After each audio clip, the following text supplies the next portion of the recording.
এই জায়গাটাকে আপনি কতটা চেনেন? প্রতিদিন হয়তো চোখের সামনে দেখেন, কিন্তু মহাদেবপুরকে কি কখনো এভাবে দেখেছেন?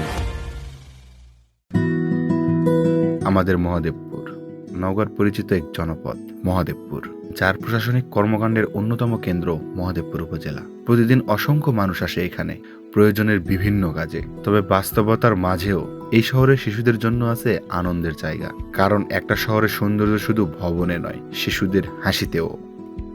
তবে প্রতিটি শহরের গল্প শুধু আনন্দের নয়, কিছু জায়গা আমাদের মনে করিয়ে দেয় মানুষকে।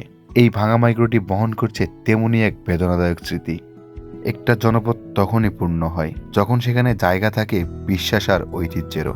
মসজিদ, মন্দির থেকে কবরস্থান, মানুষের জীবন ও স্মৃতির সঙ্গে জড়িয়ে আছে মহাদেবপুর। আর মহাদেবপুরের প্রাণ খুঁজতে হলে আসতে হবে মহাদেবপুর বাজারে। হাটের দিনে বাড়ে মানুষের ভিড়।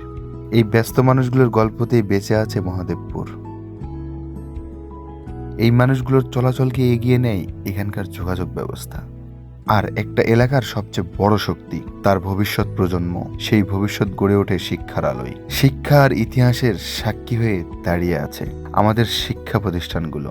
তবে মহাদেবপুর শুধু কাজ আর বাস্তবতার জায়গা নয়, বিকেল নামলেই মাঠে জমে ওঠে অন্য এক মহাদেবপুর, যেখানে খেলায়, আড্ডায় আর বন্ধুত্বে কেটে যায় বিকেল। মানুষের জীবনে শিক্ষা যেমন প্রয়োজন, তেমনি প্রয়োজন সুস্থতা। আর সেই প্রয়োজনে রয়েছে বিভিন্ন স্বাস্থ্য সেবা প্রতিষ্ঠান। আর উন্নয়নের কথা বলতে গেলে মহাদেবপুরের যে দৃশ্যটা সবচেয়ে বেশি চোখে পড়ে তা হলো এই আলোকিত রাস্তা। বসনা ব্রিজ থেকে গুরু চত্বর হয়ে সরকারি কলেজ গেট পর্যন্ত রাত নামলেই এই আলো বদলে দেয় মহাদেবপুরের চেহারা। দিন শেষে সূর্য যখন ডুবে যায়, মহাদেবপুর তখন থেকে যায় তার নিজের ছন্দে। এটা শুধু একটা উপজেলা নয়, এটা আমাদের শেকড়।